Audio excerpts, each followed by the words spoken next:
ভৈরবে জুলাই গণঅভ্যুত্থানে আহত অনেকের নাম তালিকাভুক্ত করা হয়নি, ফলে ক্ষুব্ধ অনেকেই। আহতরা চান দ্রুত তাদের নাম তালিকাভুক্তি করতে। ভৈরব থেকে এম এ হালিমের রিপোর্ট জানাচ্ছেন কিরণ মোস্তফা। ভৈরব বাস স্ট্যান্ড থেকে জগন্নাথপুর, মুসলিমের মোড় এবং কালিকা প্রসাদ ও আকবরনগর বাস স্ট্যান্ড সহ বিভিন্ন জায়গায় ছড়িয়ে পড়ে ছাত্র জনতার আন্দোলন। ১৯ জুলাই পুলিশের গুলিতে আহত শিক্ষার্থী হোসাইন হারাতে বসেছে দৃষ্টিশক্তি। এছাড়া একটি হাত কেটে ফেলতে হয় ট্রাক্টর চালক মামুনের। কিন্তু অনাহারে অর্ধাহারে মানবতার দিন কাটছে এসব জুলাই যোদ্ধাদের। জুলাই গণঅভ্যুত্থানে আহতদের নাম তালিকায় অন্তর্ভুক্ত না হয় ক্ষোভ প্রকাশ করে দ্রুত সরকারের হস্তক্ষেপ চান তারা।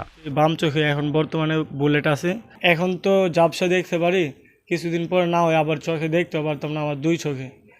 আমি সরকারের কাছে আমার একটাই আবেদন যে খুব দ্রুত আমাকে বিদেশে পাঠানো হোক চিকিৎসার জন্য।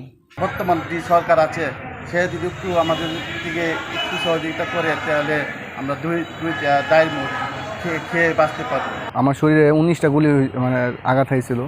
এখন পর্যন্ত আমার নাম ওঠে না আন্দোলনের লিস্টে, এটা কেন ওঠে না জানি না। আহত জুলাই যোদ্ধাদের নাম সরকারি তালিকায় অন্তর্ভুক্ত করার দাবি বৈষম্য বিরোধী ছাত্র আন্দোলনের নেতা মোহাম্মদ কাইজারের। আমরা চাই গভর্নমেন্টে যারা দায়িত্বশীল আছেন তাদেরকে যেন যারা দায়িত্বশীল আছেন তারা যেন আমাদের জুলাই আগস্টে যারা যে ভাইরা আহত হয়েছে বা যারা এখনও আহত অবস্থায় আছে তাদেরকে দ্রুত মূল্যায়ন করা হয়। সম্প্রতি ভৈরবের ৩ জন শহীদ এবং ১৭৮ জন আহতকে তালিকায় অন্তর্ভুক্ত করা হয়েছে জানিয়ে উপজেলা নির্বাহী কর্মকর্তা বলেন, বাকিদের নাম অন্তর্ভুক্ত করার প্রক্রিয়া চলছে। এই বিষয়টি যাচাই বাছাই পূর্বক সরকারের ঊর্ধ্বতন কর্তৃপক্ষ পরবর্তী সময়ে যারা আহত তালিকা থেকে বা শহীদের তালিকা থেকে অন্তর্ভুক্ত হতে পারেননি তাদেরকে অন্তর্ভুক্তের বিষয়ে আবারও কার্যক্রম শুরু করবেন। জুলাই অভ্যুত্থানে হতাহত সবার নাম তালিকাভুক্ত করার দাবি ভুক্তভোগীদের।